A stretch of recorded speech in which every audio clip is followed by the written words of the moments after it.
Have you ever wanted to try painting and sketching out in public, but you're like a little scared of what's gonna happen with all these like outside factors, like people asking you what you're doing, just like doing it in public, getting the heebie-jeebies?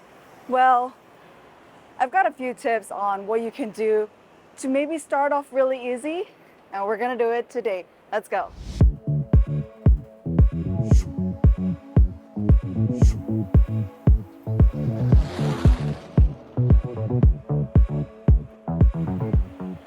Good morning, you guys. It is 7 a.m. In Hong Kong currently. It's a little bit warm, but the summer peak heat has like dissipated. So I'm actually quite glad to be able to be out and to sketch out in public again. But today I thought I'd take it easy. I'm going to work actually, but I'm leaving a little bit earlier because I thought I would come into the city a little bit earlier, get in a sketch before going into work. One of the benefits of coming in early is that people are so focused on commuting to work that they're not going to be around loitering. They're not going to see you just kind of like sneaking in a corner and sketching. So hopefully we're going to do just that in order to be able to, kind of take up a public space a little bit before the crowd comes in, before people come in and do their normal activities.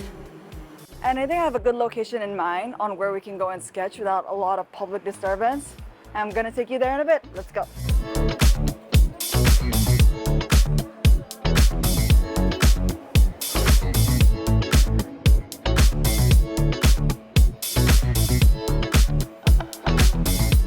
Made it to the city and it's not even 8 a.m. yet.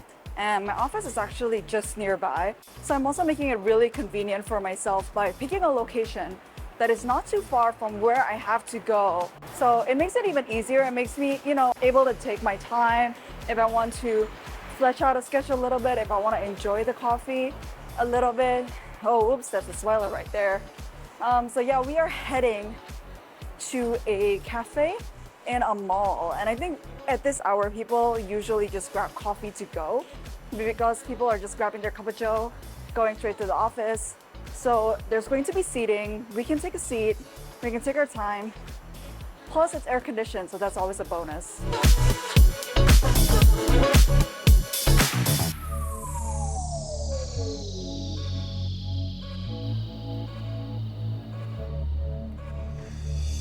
So we are here at our sketching location. This restaurant isn't open yet, and it's not going to open until like lunchtime. So basically these seats are free for all. And it's not exactly closed off either. So you can probably just still like swivel in right there. And the plan is to grab some coffee from this coffee shop right here. But first, let's just set up our gears and our supplies. All right, before we start, I'm just gonna talk you a little bit through the supplies that I brought for today. So I have my camera, that's one bit, and you're also another camera. But I have my sketchbook. This is the Stillman and Bernova in trio, so I might be using like maybe the gray page today to do some sort of ink sketch before I hop into gouache. Here I have my art toolkit. I have both of my palettes actually. I have both gouache and watercolor. I know they look exactly the same. Let me just open up because the insides are quite different. This one is my gouache palette. This one is my watercolor palette. They're layouted the same way. They're arranged kind of similarly, so I just kind of know what colors to pick out. They're similar in properties anyway. You can use them in a similar way. I think I might opt for watercolors this time around, and I have some fresh gouache that I can use anyways. This bag has all my gouache stuff in it, so if I open it up, I've got some water brushes here with me. I've got my fresh white tube. I've got a couple of fresh tubes of gouache as well, but I don't think I'll be needing them. Yeah, actually I might just close this bag, just stick with the two water brushes, white. I'm gonna need my pocket mister. I'm gonna do it right now actually, so while we're talking, the watercolor can kind of like sit in the water, and that's it. And they can soak it up a little bit, so by the time that I'm using it, it'll be like fresh and juicy. What else do we need? I've got a kitchen towel, which I've packed in my bag yesterday. I've already got paint on myself somehow. It's already got a little stain there. such as the gouache line. For the pen today, I'm going to be using the Sailor Fude de Manan. This is a pen that has kind of like a bent nib, so that I'll be able to make like thick or thin marks. There you go, bent nib, thick or thin marks depending on the angle of the pen that I'm holding it at. And I think that's it. We're gonna go get sketching. I forgot to mention, so the other reason why we're picking kind of like a mall setting to sketch is because it's quiet. There's not a lot of traffic here. You can kind of sit down, take your time. So I think if you're just starting out for the very first time, having like a flat surface instead of having a rig that you have to, you have to like stand up and kind of balance on your hands, I think just make it as easy for yourself as possible. So making it stable, kind of simulating like a home studio environment, if that's what you're used to. I say home studio, but what I do is I sketch at my dining table because Hong Kong flats are like really tiny. So this setup is not very different from what I would have at home. I would just kind of have my supplies all scattered around me, and at least I'm not balancing it on anything. There is room for everything. Like I would have room for my kitchen towel, my paints and everything, my pens, and I think that's important. When you're starting out sketching in an unfamiliar environment, you want to be able to be comfortable with the tools that you're using and how you're sketching. And I think this just like really helps having like a stable surface to sketch on.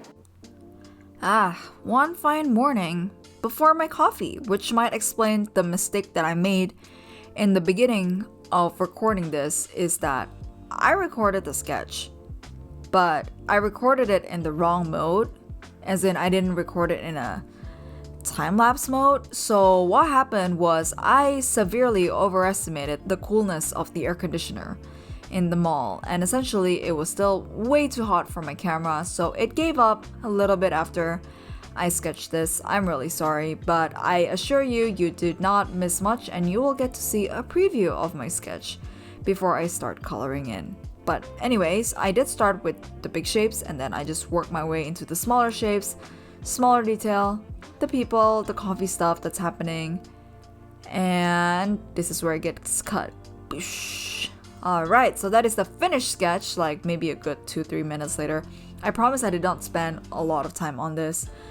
This is on a tone gray paper, so it lacked like a lot of warmth, even though it's under warm light, but the paper itself is a very cool gray, so I thought I would throw in a burnt sienna, yellow, ochre mixture.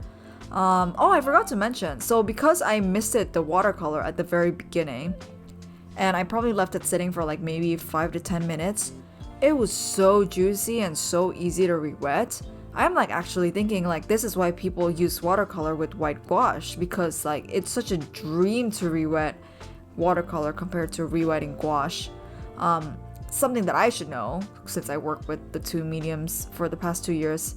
Anyhow, on the left is just me texting my friend that I was supposed to meet, that I was meeting actually right after this, that I'm actually already here and that she can take her time because I am enjoying my time sketching. So what I'm doing is I'm mixing like this dark blue, which is the color of the stall in general, and I'm just trying to place it in as many places as possible. Mixing up colors as I go. There's not a lot of color that goes in coffee shops in general. I think just lately a lot of coffee shops sort of have this very monochromatic theme, so it's actually really easy to color them in because whatever you do seems like it's a unified color harmony.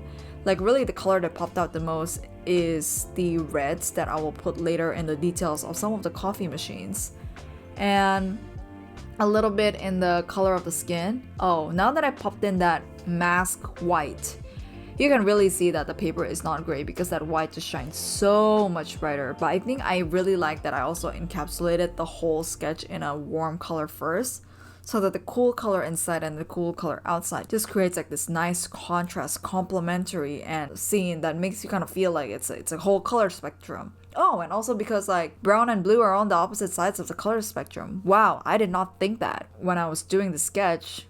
But yeah, because these two they're called complementary colors. They're on like the opposite sides of a color wheel. So even if you just use those two colors on the opposite sides of the color wheel, your brain will kind of trick you into thinking like it's a full color palette, even though it's not. And maybe that's why this seemingly simple sketch is super appealing. And I think actually the people in the cafe saw it, so I'm glad. But yeah, now it's time for me to enjoy my coffee and also a cheese pretzel from this fine coffee stall. Get it? Fine, because it's called fine print, like that's the actual coffee name. Anyways, I'm gonna stop here. Before I go on any further, just fine. Did it again. Ah! Alright, that is going to be it for today's sketch. I really implore you or encourage you, if you are thinking about going outside to sketch, maybe try to do something that's like a baby step. Like I know maybe if you're thinking plein air, you're like, oh my god, I gotta be like on top of a mountain and sketching. But you can do something like this and it's going to be just as fun and you're going to learn so much just from doing kind of the sketches like these. And it's a part of your daily life because it's not like we hike mountains every day, which, I mean, if you are that kind of person, like, kudos to you. I would never be able to do that. But you know, just like simple everyday sketching is going to be the ones that is most special to you because that's how you capture your memories. And you know, if there's one thing that you take from today, I hope is that you go out there, you go sketch, do your first outdoor sketch. Maybe it'll be fun. Maybe you might hate it forever, but you know, at least you gave it a shot. And yeah, that's going to be it for me today. Thank you guys for joining my morning. It has been so fun sketching with you, and I'll see you in the next one. Bye!